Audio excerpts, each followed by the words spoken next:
reflect on what I have to say. Today is a little bit different. It's a little more informative, maybe, for some of you, rather than working on a specific thing like criticism or negativity or something like that. It's more about sarcopenia, actually, which is age-related muscle loss, right? So I've heard a lot of people talking around me at the different locations, right? And what I hear many women in particular is, well, I'm in perimenopause and there's nothing I can do. Or I'm in menopause and we just gain weight and that's the end of the story. Or I don't know why I'm doing the same thing as before, but now I'm just gaining and gaining and gaining and gaining more weight. This all has to do with, a lot of things, right? But what I'm going to concentrate on is us losing with age. After we hit about 30, we incrementally lose muscle mass if we are not working our muscles, right? So it just goes down and down and down. But you can regain muscle mass and you can maintain muscle mass. So if you've never lifted in your life and you're 70, it doesn't matter, there's still hope for you. If you've always lifted and you're 50-ish, then just keep lifting, keep doing it, and you're on the road to having more muscle mass, which is going to help you immensely, right? So just knowing that in general or hearing that, yeah, but not really understanding it, I'm going to get into a little bit of that, not too scientifically because I get all confused too, but I'm going to say it pretty basic and then we'll go from there. So I have my little notes here. So I do hear, right, I'm just getting older and there's nothing I can do, but there is something you can do. Many things. So we can do something and it's strength train. So one of the reasons why strength training is so important is because the more muscle mass you have on your body, there's many benefits to it. But where I'm going with this is the more muscle mass you have, the better you metabolize your carbs. So most of us know, but if you don't know, I'm about to tell you, every carb, no matter if it's fruit, rice, pasta, sugar, cupcake, frappuccino, it all gets broken down once it's consumed into its simplest parts, which is sugar. Rice turns to sugar. Bread turns to sugar. Cupcake turns to sugar. There's processed foods full of sugar. Your salad dressings and ketchup and barbecue sauce are full of sugar. Okay, so read your labels, number one, and that's just a fact. So it breaks down to sugar.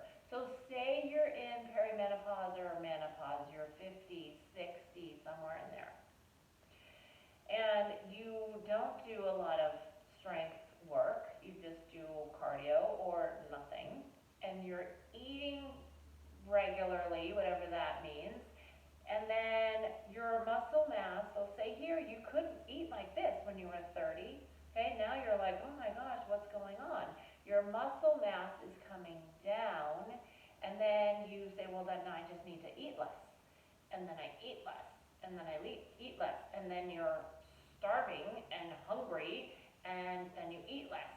But that's not working, that's not going to work, right? So you're losing your muscle mass, so your carbs, there's not enough room for them to be metabolized.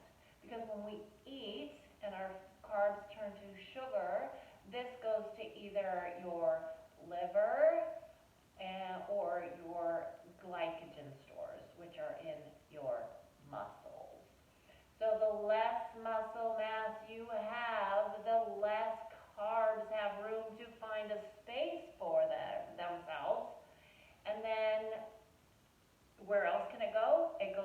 belly and your legs and your hips and your whole body, because there's nowhere for it to go, especially if we are eating the standard American diet, which is full of carbs and carbs and carbs and carbs and sugar and carbs and more carbs.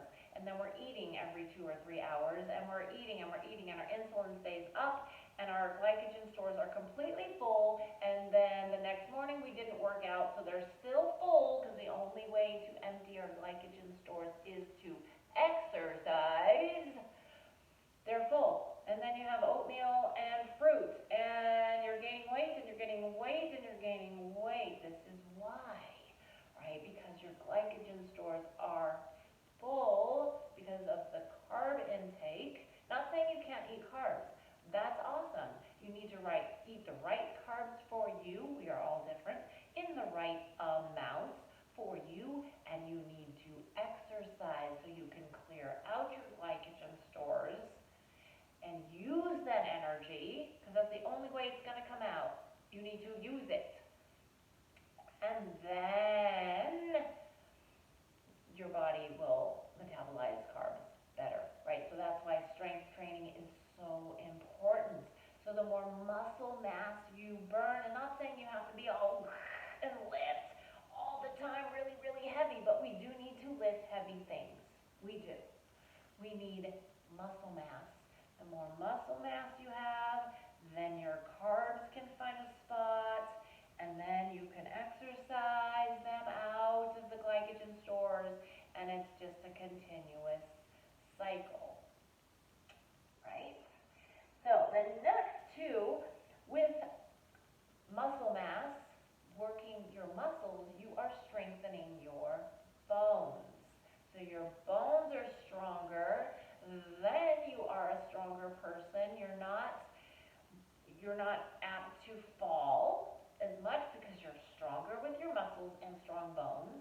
Your balance will be stronger as well because your bones are strong, your muscles are strong, you're working out, you're taking care of your body, you're eating well to support your body. Not saying you have to be a purist and a perfectionist. I never, ever, ever said that. Ever. I'm not saying you can never have a cupcake. That's not it. But if you're having a muffin and a frappuccino every day, that's basically a cupcake and a sugar drink every day. You may need to look at that. Not saying that you can't do it. Maybe instead of doing that 3 times a week, you do it 2 times a week. And then you reassess. You need to make sure you're doing strength training. Number 1, you need to look at your diet. And I hate that word, but you need to look at what you're eating, right? You don't have to diet. You don't have to diet ever, ever, ever again. If you eat the foods you love, that love your body as well, and that make you feel vibrant and strong, then that's not a diet. That is not a diet. So find the foods that you love you back, and you can have an occasional indulgence, that's fine, and we're all in a different spectrum. It depends on how many do you really want and to feel good. How much do you exercise? Are you a man? Are you a woman? Are you in it for fat loss or for muscle gain or for both or for less depression and anxiety, which is caused by sugar intake, by the way? Right, so we're all in different spots and different ages, different mentalities, different wants and desires, and so everybody's goals will be different, and how we go about getting there is also different. But I just wanted you to know, simply, I'm not going to get all scientifically on you because I don't even know how to speak like that. Basically, lift weights, use a band. You can do body weight squats, wall squats, holds, push-ups, try-dips, everything. You can do it with your body. That's fine. You can do push-ups on the wall. You need to build up your muscle mass. You need to. Period, the end. You need to do strength training. That's why in past videos, if you're up to date and doing them with me, I am saying if you do one or the other, cardio or strength training, strength train. Strength train, strength train, strength train. If you're just doing cardio and cardio and cardio and cardio and cardio and cardio, it helps you with stress relief, period. That's true. That is so true. But on a whole well-being concept of the word, right? You could and most likely are adding more stress to your body with all the cardio work.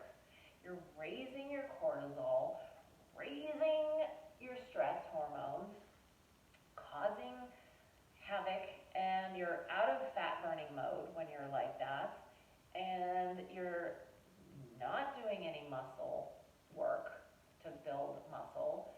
So basically, you need to do strength training. Period, the end. Okay? Strength train. Strength train. Okay, what else can I say about that? Also, more muscle mass has been shown. The people that live the longest, not saying that that's like our goal number one, but hello, that's an important one, to live healthy, vibrant lives for a long time. The ones that live the longest have the lowest insulin and the higher muscle mass, period, the end. So it's important as we age to do strength training, because then when we do get sick, and we will, whether it be a cold, the flu, hello, or cancer, the more muscle mass you have, the better chance you have to healing and metabolizing everything and helping your body to get better and fight things in the body, in the world, toxins, etc., diseases. Muscle mass is important. Okay. What else? So, strength train, minimize sugar and processed foods. Processed foods are full of chemicals, toxins, and carbohydrates and sugar. Minimize processed foods. Not saying that you can't ever have them, but if you're eating processed foods all day long, start to look at the ingredients, start to look at your mood, start to look at inflammation in your joints, in your brain, causing depression, anxiety, and moodiness. Look at your skin. Look at how you are feeling. Are you tired? Are you hangry, right? Are you up and then you're down, and you're up and you're down with your moods? And that is caused by sugar, period, the end, okay? Minimize sugar, minimize processed foods. What does that look like? It looks like something different for all of us. Just start to see. Number one, look at what you're eating. Look and journal, write it down, not counting calories. Don't count calories. Just look at what you're eating. Say, and then everybody's different, right? So say if you're having processed food, like every single meal and snacks, then start with saying, okay, I will take, the snacks will not be processed, and I'll keep it in my meals. Just a slight improvement for you. That's it. We're all at different levels, okay? Slow down and do some stress relief work. That will also help with just everything in general, right? So, strength train, minimize sugar and processed food, and slow down.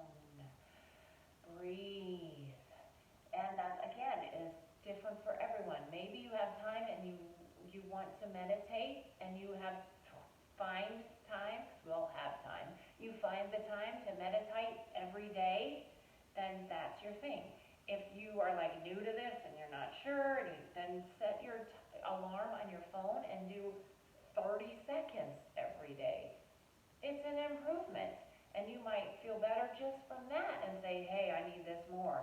And then you up it to a minute. Or you do 30 seconds 5 different times in your day. Whatever. It doesn't matter. Just do it. Just relax. Maybe just close your eyes when you park, you're driving, you park your car somewhere. Give yourself a minute to just close your eyes, breathe, be grateful for something, breathe. Okay, so this is all important all the time, but especially now with the talk and the reality of coronavirus or whatever is in the future for all of us, we need to take care of our health and wellness. And we do this by a few things, but mainly sugar intake. Minimize sugar intake. Strength trained to keep your body well and strong, and you can fight off more diseases and viruses when you have more muscle mass on your body and less sugar in your body. And slow down and breathe. Okay? Okay. Many of you too have been reaching out to me to see if I am still personal training or healthy life coaching, healthy lifestyle coaching. And I am in both. I am in Nevada and I am in California. So some of you have reached out to me. If you're questioning that, I am available to you. So reach out. You can email me at blessedalicia@gmail, BLESSED, Alicia, ALICEA @gmail.com, and I can give you all the information or answer any questions you have on personal training or coaching or anything else that you want to discuss with me. Drop me an email and I will see you